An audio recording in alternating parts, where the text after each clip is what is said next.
for coming back to my channel. I'm Miss Joyce if this is your first time viewing.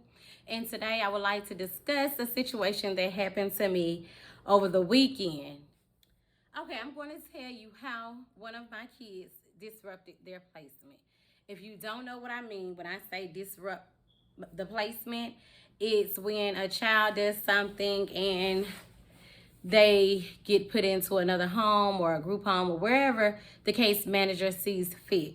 But I don't know about any other state, but in Georgia, they have 14 days. Maybe you can comment below if it's a different criteria.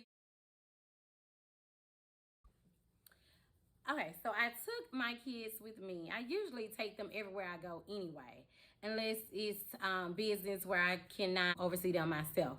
So I usually take them when I go out of town, out of state, and I turn a business trip into a family vacation, a mini family vacation. So over the break, one of my kids, 15-year-old child, decided to take some things that belong to me. It was some cash that I had and credit card. Let me tell you. So after the end of the vacation, well, first of all, my card came up missing when we were out of state. We were looking for it. And instead of it being back where I put it, which was in my wallet, it was placed in my purse. So I already knew something was up when it was in my purse and not in my wallet. At that time, I didn't know anything was missing or, anything was gone off the card. I usually have notifications sent to my phone. So it lets me know immediately if my card has been used. So nothing came through. I checked my transactions. Nothing was missing. Bam. We get back to Georgia and something totally different happened. Okay. So I went to sleep. I have an open door policy anyway. I want if kids feel like they're at home. Once they come in that door, like I said before, we're a family. I'm going to treat you like I treat my own kids. If I talk to my kids a certain way, I'm going to talk to you a certain way. If I dress my kids a certain way, I'm going to dress you a certain way. My wallet was at the foot of the bed. And I'm sitting here thinking to myself, why is my wallet at the foot of my bed? And that was strange to me. I went in each room and I noticed the 15-year-old was gone. And then I noticed her bag that she took with us out of state was missing. So the first thing I did was text her case manager and let her know. Well, I walked through the house. She was nowhere in the house. Came back to my room. I looked at my wallet again and noticed, bam, my money's gone. All of the money that I just took out of the ATM on our way. Normally, I would not keep money in my wallet because I don't want to entice a child to take anything from me, if you get what I'm saying. And I recommend any foster parent don't keep cash on you because we don't want the kids to, see some money and be like, oh, okay, I get some money, I can go. My wallet, my cash was gone. And then I was thinking to myself, okay, how she managed to do this? Like, no one's outside. She don't have a cell phone. And I don't know. Everything was like a mystery to me. I text and called the case manager, let them know that she ran away. I called the police. Typically, they would have told me to wait 24 hours for them to come up missing. And now they're telling me, okay, well, you have to call immediately. Something new because I had a child run away before and they told me I had to wait 24 hours. So anyway, so this particular officer, he came to the house and I told him, I said, listen, the girl is gone.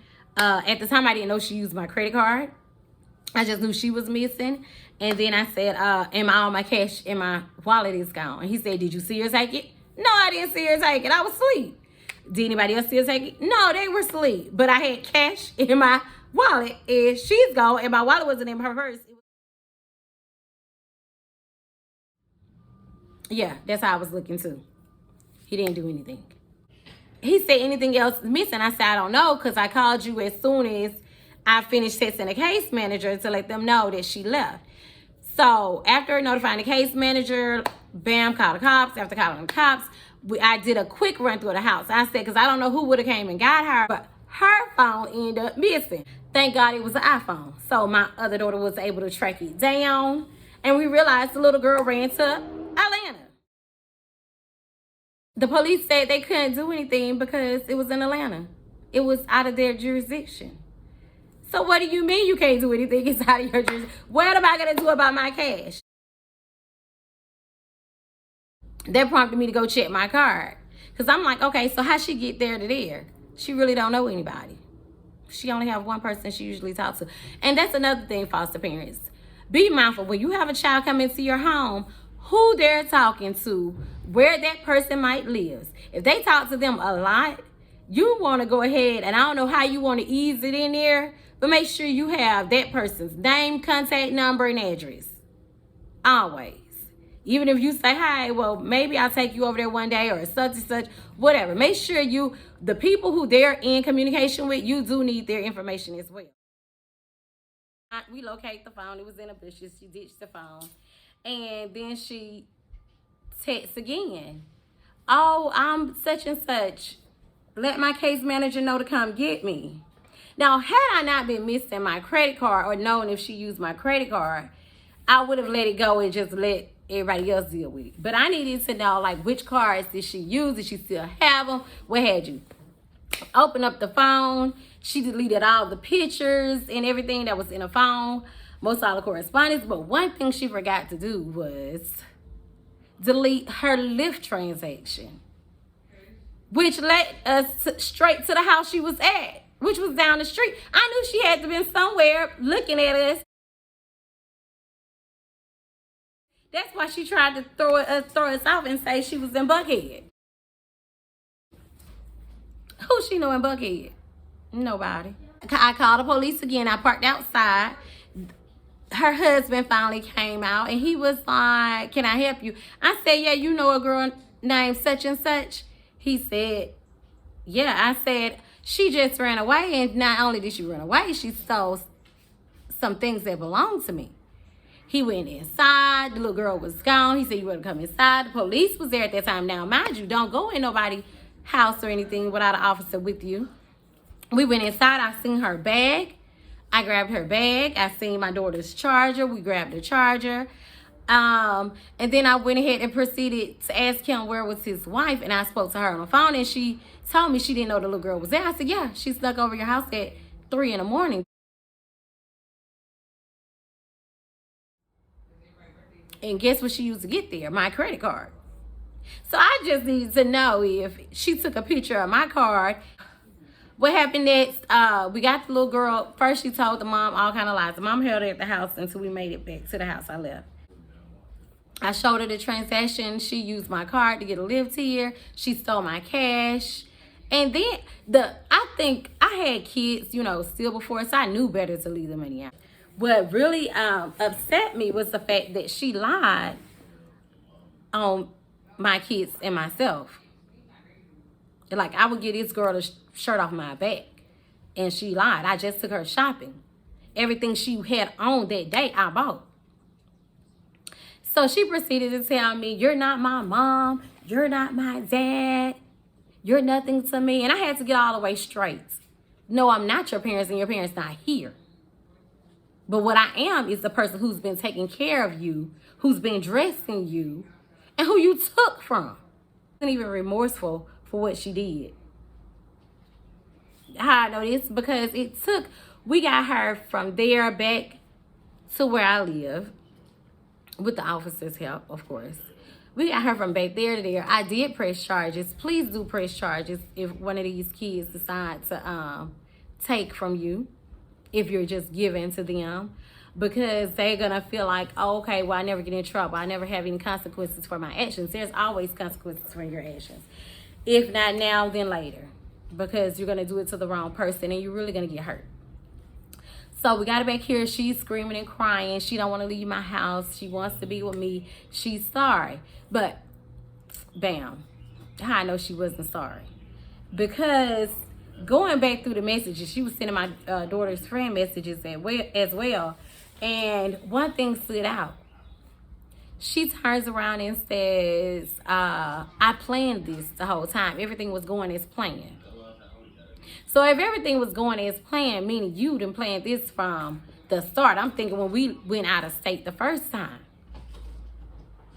So you've been trying to sneak and look over shoulders, get the PIN number, take pictures of people's credit cards, and wait for the perfect time to leave. Now I understand some kids get frustrated in care. You know, you want to do what you want to do and think you're older than what you are, or just miss your family. That's understandable. I'm sure everybody who's been in care feel or have felt the same way. But if someone is treating you like they treat their own kids and taking care of you, that's a problem. That is a whole problem. So it's a hurtful feeling. I was hurt. So that's how I went into my week. Oh, if anything, I want you to take a few things from this. Never leave money out. If you do have to get cash, put it somewhere that you know no one's going to look or take. 2, just be mindful and watch out where you when you're using your card and stuff. If one of the kids get too close and they're actually trying to look over your shoulder and figure out your PIN number and things of that nature. What I started doing was switching them up probably every 2 to 3 months, or even after a child leaves, let me switch my PIN to my card, because you just never know. 3, no matter how hard it gets, you just need to remember what's the reason you started fostering for. Like, I love kids. So, even though that was a bad experience for me, I don't think I would stop fostering because of one child. I just learn and keep going. Okay, I think this is enough. Until next time, take care. Love on these babies. And like, comment, subscribe.